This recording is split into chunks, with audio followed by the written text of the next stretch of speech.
Salut tout le monde. Aujourd'hui, on va jouer un peu à un jeu qui est l'un des grands classiques du jeu vidéo pour moi, Thief 2. Donc la série des Thief,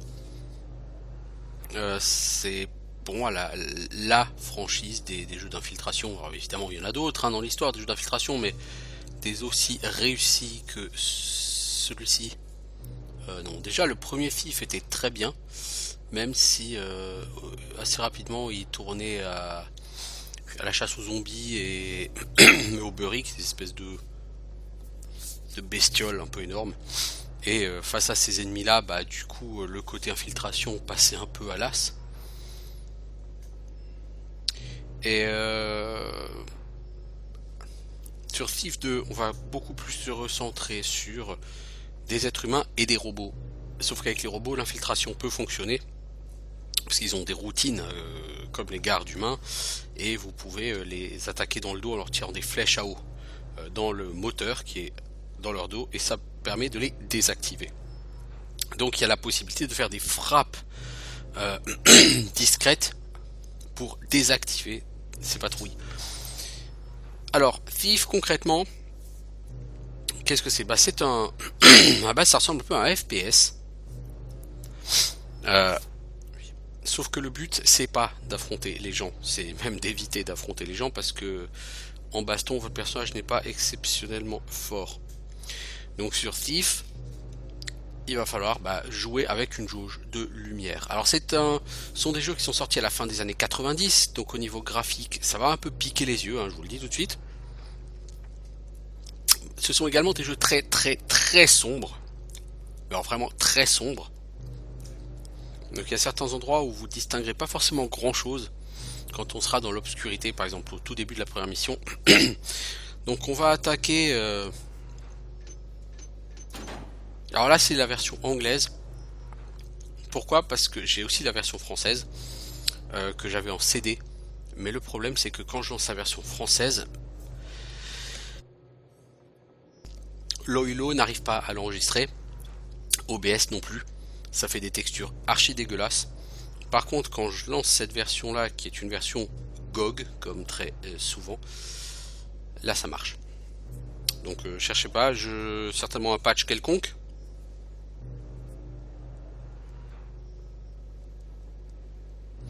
Donc on va lancer tout ça. Alors donc il y a plusieurs difficultés, chaque difficulté va jouer sur les conditions de victoire de chaque carte. Donc le jeu va... Alors on va taper le blabla. Le jeu donc se situe dans... donc déjà va prendre la forme d'une peut-être quinzaine de missions, 12 à 15 missions, chacune donc sur une carte, donc vraiment typée FPS, mais donc forcément plus ouverte. On n'est pas trop sur de l'open world. Il y a certaines maps qui se veulent un peu plus open world. Bon voilà. Euh, Globalement, donc l'idée, vous jouez Garrett, un voleur, le maître voleur de la cité, qui n'a pas de nom, cette cité bien sûr. Et il y a un groupe religieux qui s'appelle les mécanistes, qui est en train de s'implanter et de mettre la main en fait sur toute la ville, avec des systèmes de cadeaux et de pots de vin à tous les responsables de la ville, le shérif Truart, etc. Les mécanistes commencent à devenir l'une des forces les plus importantes. Donc les mécanistes suivent l'enseignement de Karas, donc il a consigné dans son grand livre de Karas, dont on entendra parler dans une des missions. Et donc Garrett va au départ essayer de faire son boulot de voleur. Et donc dans les premières missions, vous allez faire du boulot de voleur. Et puis par la suite, comme la police commence à vous tourner autour, vous allez devoir faire des missions d'infiltration au sein du commissariat pour jeter le discrédit sur certains officiers de la police qui commencent à s'intéresser d'un peu trop près à vous. Enfin un peu trop, voilà quoi. Et puis vous avez des missions très intéressantes, genre vous avez l'attaque, vous devez rentrer dans une banque la nuit et faire main basse sur des objets, des quantités d'or, etc. C'est vraiment, vraiment, on a ce côté effectivement voleur, mais en même temps, vous aurez également rapidement, vous allez découvrir des informations, des secrets sur les mécanistes, et les mécanistes vont commencer à devenir un peu vos ennemis, et vous allez devoir essayer de vous en prendre à eux, de saboter certains de leurs plans. Mais je n'en dirai pas plus pour l'instant. Donc là on va commencer donc sur la carte de tutoriel. Donc vous allez rejoindre en dehors d'un manoir un de vos anciens entre guillemets amis, Basso. Donc Basso, sa copine était la servante donc du chef du manoir, et Basso voulait l'épouser, mais elle n'a pas le droit de quitter le manoir. Donc Basso veut que vous entriez dans le manoir, que vous ouvriez toutes les portes pour qu'il puisse aller la récupérer et se barrer avec elle. Donc selon les difficultés, vous allez voir ici, donc ça sont les objectifs. Premier objectif, difficulté normale. Donc Basso va me donner un pipeau. Dès que j'aurai nettoyé le chemin et ouvert les portes à l'intérieur, il faudra que je ressorte du manoir, que je joue du pipeau pour que Basso me rejoigne. Deuxième objectif, il faudra donc conduire Basso vers Géniver, ça a bien aimé, et il faudra donc les escorter pour qu'ils sortent du manoir ensemble. Dernier objectif, Géniver serait terrifié si il devait y avoir du sang versé, des morts en l'occurrence. Nous ne devons donc tuer personne. Voilà. On peut assommer des gens, on doit tuer personne. En difficulté difficile, vous avez en plus une nouvelle ligne. Basso n'a rien dit par rapport au bien de Lady Rumford, donc la propriétaire du manoir. Donc vous avez un objectif supplémentaire qui est d'obtenir 300 pièces d'or en loot. Et en difficulté experte, vous devez obtenir 600 pièces d'or en loot, dont 200 pièces d'or en gemmes. Et vous devez assommer au moins 8 gardes. Vous ne devez tuer personne, mais assommer au moins 8 gardes.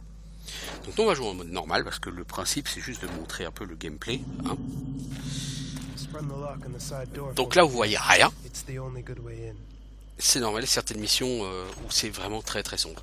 Donc là il y a Basso qui vient de nous dire qu'il a ouvert la porte arrière du manoir, donc le manoir il est à devant. Au niveau de l'interface, c'est extrêmement épuré ce jeu. Vous avez en bas à gauche toute une série de boucliers. Leur nombre dépend de la difficulté. Plus vous jouez en difficulté élevée, moins vous en avez.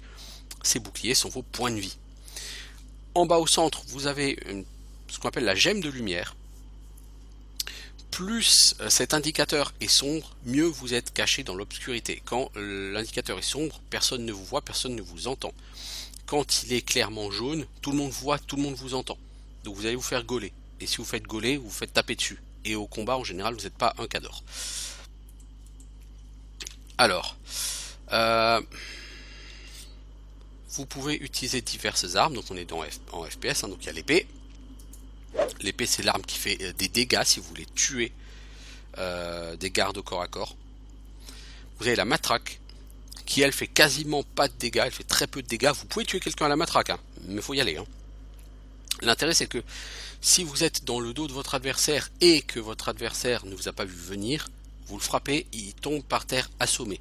Ça veut dire qu'il est neutralisé pour le reste de la partie, mais il n'est pas mort.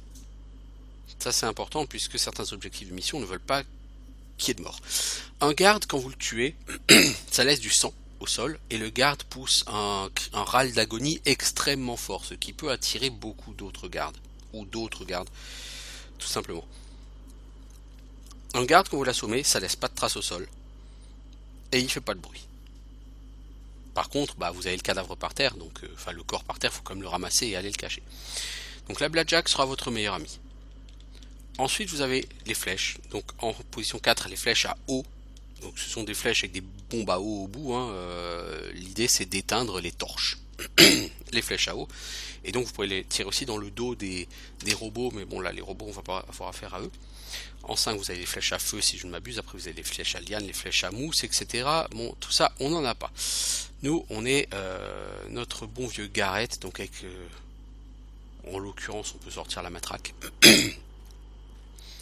Donc l'entrée arrière elle est là-bas à droite. Donc encore une fois vous voyez rien, c'est normal, moi non plus, hein, à part la lune en haut de l'écran. Better check my map. Yeah, better check my map. Donc vous avez une carte pour vous aider, hein. Mais bon, les cartes sont pas exactement impressionnantes. Comment dire?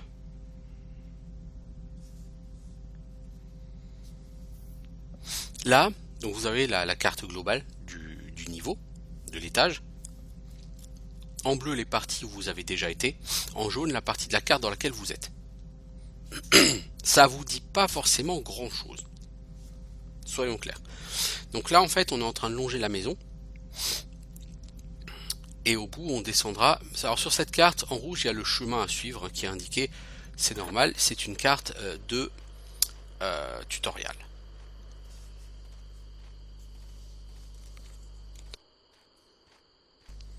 Après, si vous jouez dans les difficultés supérieures, comme vous êtes obligé de faire du butin, il va falloir visiter un peu plus le manoir.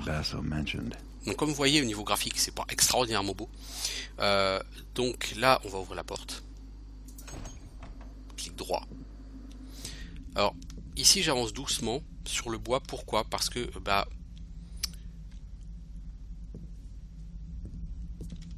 vous entendez, ça fait du bruit. Quand je suis sur le tapis, par contre, ça fait pas de bruit. Et si maintenant je me mets accroupi, si je marche sur le bois, ça fait pas de bruit. Donc ça c'est très très important de faire attention aux surfaces sur lesquelles vous marchez et de la manière dont vous marchez. Parfois vous n'aurez pas le choix, il faudra aller vite, même sur les surfaces un peu dures, mais vous aurez de fortes chances de vous faire repérer. Alors en bas, donc tout en bas de l'écran, vous voyez la fameuse gemme de luminosité. Celle-ci c'est largement éclairée. Pourquoi? Parce que je ne suis plus dans la nuit noire. Hein, il y a ici une lampe. Alors c'est une lumière électrique, je ne peux pas l'éteindre avec une flèche à eau. Si je veux l'éteindre, il faut trouver l'interrupteur. Or, je ne vois pas d'interrupteur là tout de suite à proximité. Bon, peu importe, il n'y a pas d'ennemi. Quand vous êtes à portée d'un objet sur lequel vous pouvez interagir, l'objet suivant surbrillance, comme là la clé sur la table, vous voyez. Hop, un clic droit et vous l'obtenez. Les pièces d'or. Voilà, j'ai 34 pièces d'or. Ici, alors certains objets ne comptent pas comme des trésors et c'est juste des trucs que vous devez lâcher. Par exemple ce gobelet. Alors quand vous le lâchez, si vous le lâchez par terre, ça va faire un bruit d'enfer et ça va rameuter les gardes. Donc ça peut être utile si vous avez un garde qui est devant une entrée où vous voulez aller et que vous voulez faire dégager le garde, vous prenez un objet, vous le lancez au loin de l'autre côté. Comme ça, le garde va quitter son poste, partir de l'autre côté. Et vous faufilez, vous passez par la porte. Bon, c'est les techniques classiques, hein, j'apprends rien à personne. Hein. Donc, comme on est sur du bois, on va essayer de faire peu de bruit. Les chandeliers, alors certains chandeliers comptent comme des trésors, d'autres pas. Est-ce qu'on a autre chose ici? On a une clé sur le rebord, ici.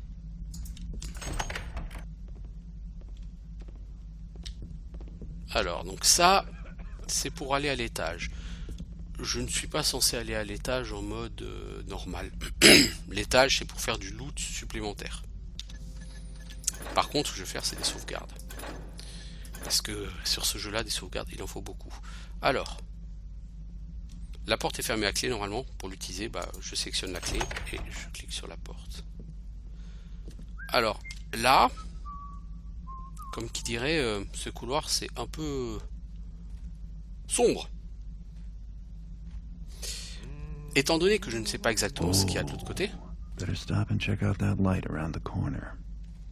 j'avance doucement. Et là, on vient de me dire, attention, il y a de la lumière de l'autre côté du coin, il vaut mieux que je check.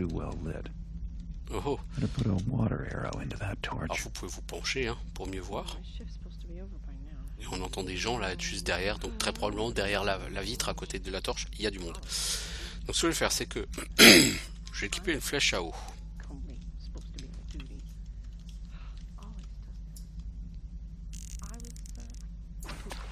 Voilà, on éteint la torche, plus de lumière. Si on veut, on peut ouvrir cette porte, sachant qu'il n'y a rien. Oh, deux gardes ici.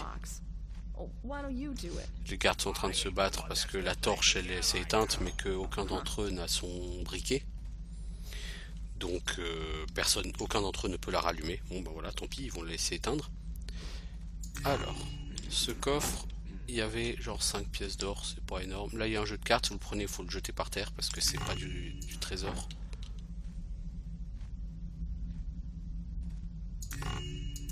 Donc là, la gemme de luminosité est quand même relativement éteinte. Et là, c'est assez faiblement éclairé, donc normalement les gardes de là où ils sont, ils ne voient pas. Si maintenant je veux l'éteindre encore plus, je peux éteindre la torche qui est là-bas. Mais alors là, à l'écran, vous verrez plus rien du tout. Donc ces gardes, je suis pas censé interférer avec. Je les ai esquivés, bien. Mais après, je peux essayer d'aller leur faire les poches. En supposant qu'ils ont quelque chose à voler. T'as rien à voler, toi?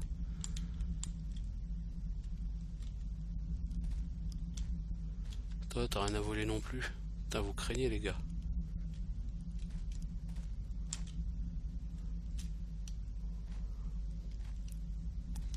Bon. Écoutez, ma foi.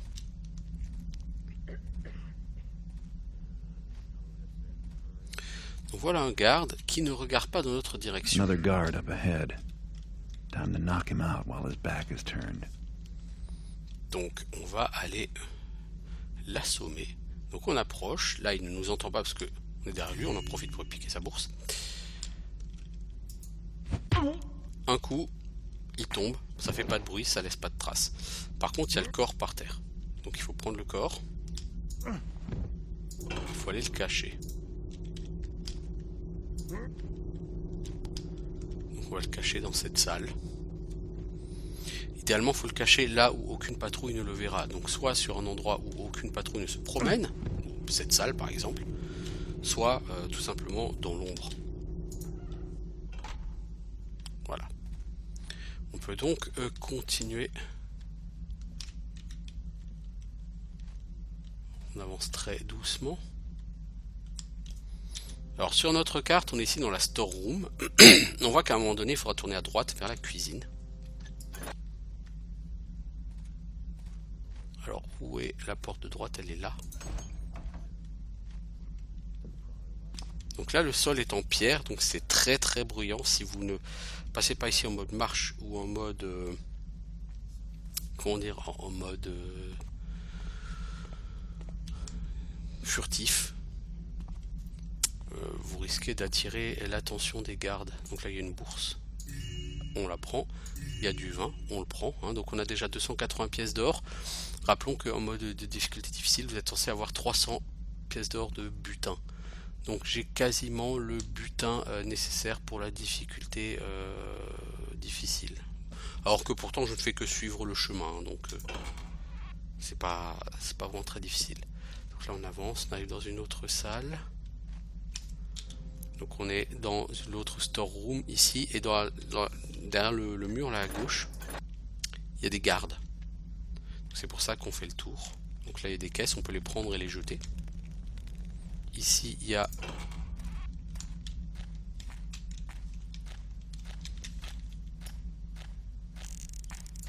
une torche qu'on éteint. Strange noises. On fait une sauvegarde. Donc le garde a été un peu alerté par le bruit qu'a fait la flèche quand elle a éclaboussé la torche.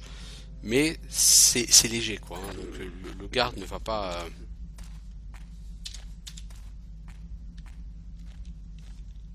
ne va pas se poser trop de questions. Du coup, on va se cacher, on va attendre que le garde revienne.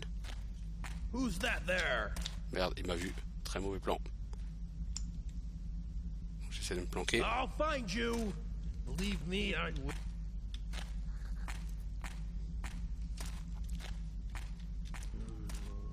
Donc priori c'est bon, il m'a lâché. Mais là je n'ai pas été discret. Vous voyez, dès que vous n'êtes pas assez discret, là la gemme de lumière est trop éclairée. Là ça passe.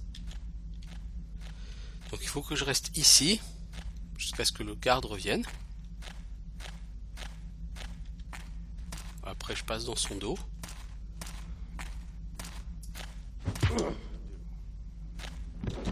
Je l'assomme. Encore une fois, vous voyez très peu de choses, c'est normal, moi aussi hein, sur l'écran je vois quasiment rien. C'est un jeu qui se passe dans l'ombre quoi. Bon, les autres cartes ne seront pas aussi abusivement peu éclairées. Hein. Là c'est vraiment parce que comme c'est le... Il y aura toujours des coins très sombres hein, bien sûr, mais là toute la map est très sombre. Vous voyez ce que je veux dire, donc je vais pas le laisser au milieu du chemin, ça serait un peu con. Parce qu'on va passer par ici avec Basso et Genièvre. Ou Génivert.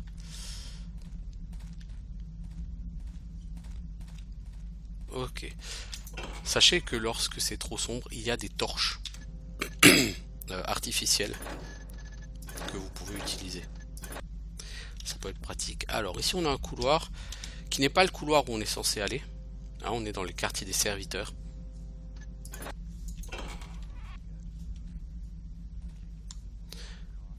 Alors on n'y voit absolument rien dans cette salle. Donc je vais pas rester là. Même moi j'y vois rien. C'est...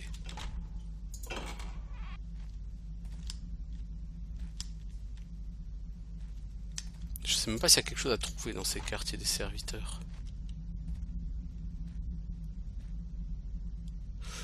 En vérité, je ne saurais dire. Bon, bref. Très bons endroits pour vous cacher hein, si vous avez peur des gardes. Hein.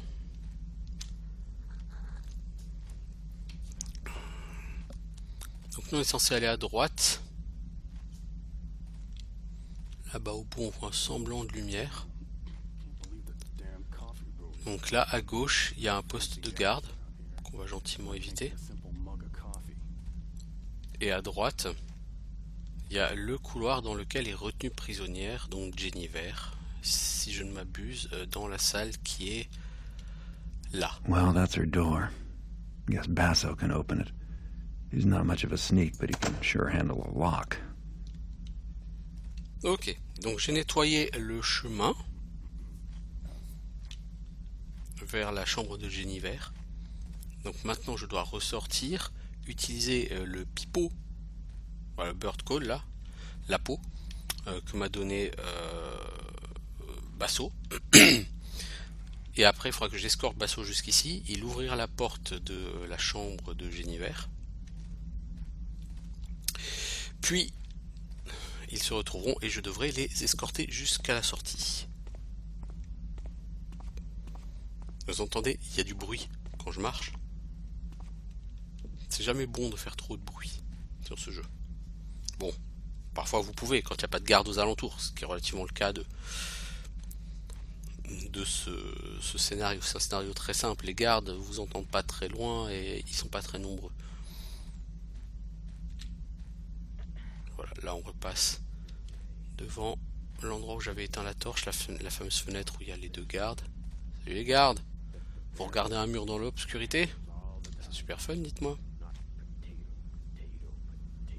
Par contre, moi, il faut que je retrouve la sortie.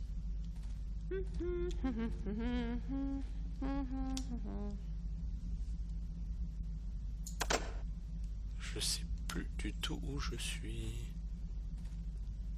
Ah, c'est là.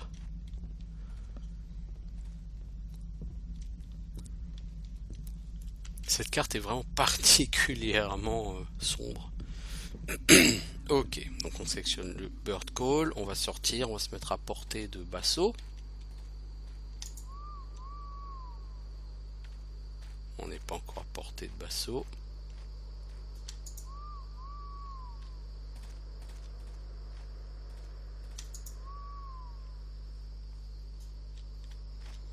Ou alors il y a quelque chose que je n'ai pas... Ah si, voilà. Je n'étais pas revenu assez en arrière. Donc là, Basso est en train de courir vers moi, vous le voyez pas. Moi, pas vraiment non plus, hein, d'ailleurs, je dois dire. Là, j'entends qu'il passe à côté. Il est en train de partir vers le manoir, donc je le suis. Mon Basso et Jennifer savent très bien comment se comporter. Hein. Et en réalité, ils n'ont pas besoin que vous veilliez sur eux. Hein. Ils savent courir quand on peut courir et marcher quand il faut marcher.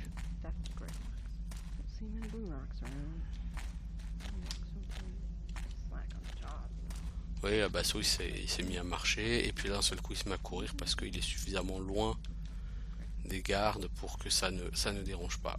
Donc là il attend que j'arrive. C'est Basso. Voilà, remets-toi en route. Donc ce scénario n'est pas nécessairement le meilleur pour regarder, mais c'est le meilleur pour expliquer les mécanismes du jeu, qui sont des mécanismes surtout très simples. Tu veux pas y aller, Basso? Bon, j'y vais. Hein. Tu me bloques, connard.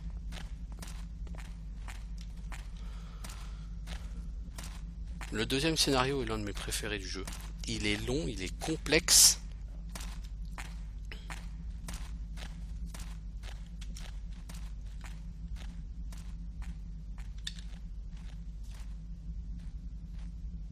Donc voilà, Basso il est arrivé devant la chambre de sa bien-aimée. Il est en train de l'ouvrir. Formidable. Basso! Shh, come with me. Voilà, c'est une gonzesse. Hein. Faut qu'elle parle fort, quoi. Voilà, maintenant il faut que je parte avec eux. Donc eux ils courent, hein. Moi je cours pas. Hein. Sur ce jeu, je courrai pas souvent. Ça m'arrivera, mais pas souvent.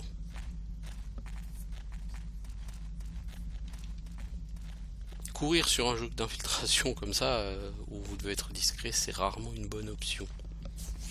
Ça peut l'être. Quand pour passer entre deux patrouilles, vous n'avez pas le choix, bon bah vous le faites quoi, mais voilà.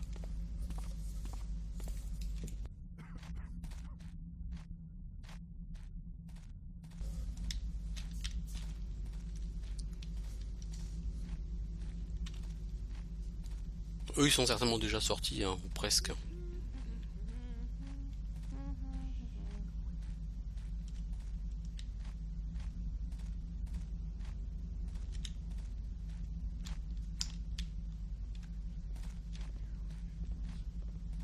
Voilà. On va aller les retrouver dehors. Et la mission sera validée. Donc c'est une mission très courte. Vous pouvez voir la liste des objectifs en faisant haut. Hein. Vous voyez tous les objectifs ont été checkés.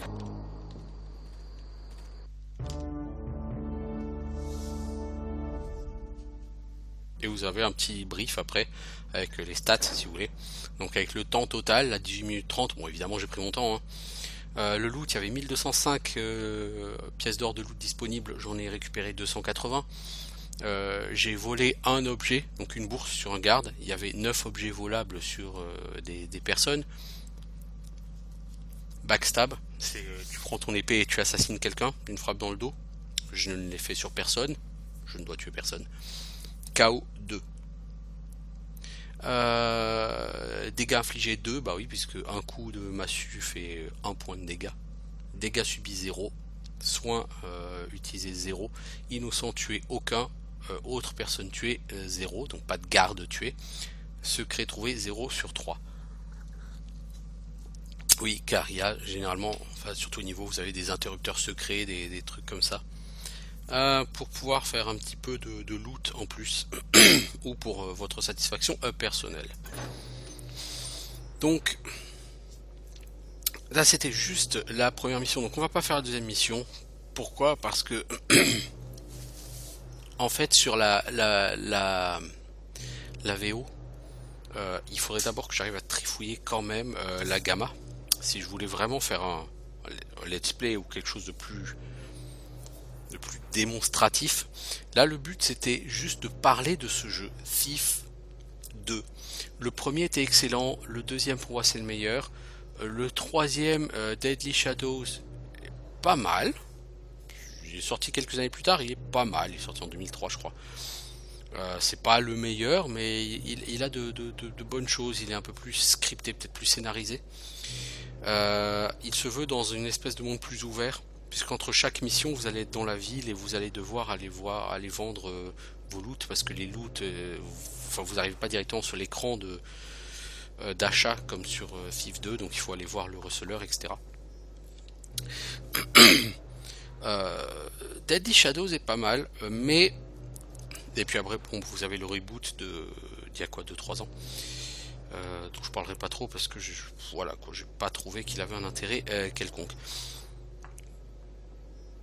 Donc moi je vous conseille quand même ce jeu si vous aimez les jeux un peu infiltration, mais c'est vraiment de la pure infiltration. Il faut beaucoup réfléchir, il faut beaucoup étudier les schémas des différentes patrouilles, calculer le bon timing pour avancer ou pour assommer les gardes, beaucoup jouer avec ça, et puis franchement vous allez devoir réfléchir, hein. Il y a certaines cartes où il va falloir beaucoup réfléchir, où ça va être un peu des casse-têtes de réussir à avancer à certains endroits, mais c'est un jeu qui est vraiment pas mal fait. La dernière mission du jeu, c'est le seul bémol.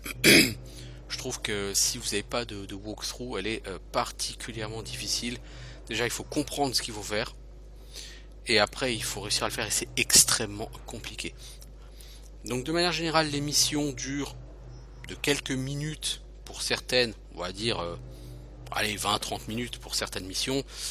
Les plus longues peuvent faire 1 heure, 1 heure et demie. Après, ça dépend des difficultés que vous aurez à certains endroits. Par exemple, quand vous devrez kidnapper l'ami Cavador, je n'en dis pas plus sur qui est l'ami Cavador, ça peut être particulièrement long, cette mission, je ne vous le cache pas. Donc, comptez 15-20 heures, je dirais, pour finir ce jeu. Donc c'est un jeu qui se finit effectivement, c'est pas un jeu qui va durer des centaines d'heures, mais c'est un jeu qui est intéressant, et avec une rejouabilité sympa, parce que vous pouvez vous fixer des objectifs tels que obtenir au moins 90% du loot, ou découvrir tous les secrets sur toutes les maps, et ça vous obligez à y passer beaucoup plus de temps. Mais voilà, dans un premier temps, au moins faites les missions une première fois, suivez l'histoire, voyez ce qui se passe, mais vraiment je vous recommande ce jeu. Il est très bien, il est excellemment bien fait, il y a que le gameplay est parfait, il est très bien fait. Si j'arrive à régler la gamma, je vous en montrerai peut-être un peu plus sur des cartes un petit peu plus avancées. En attendant, je vous souhaite une bonne journée. Ciao tout le monde.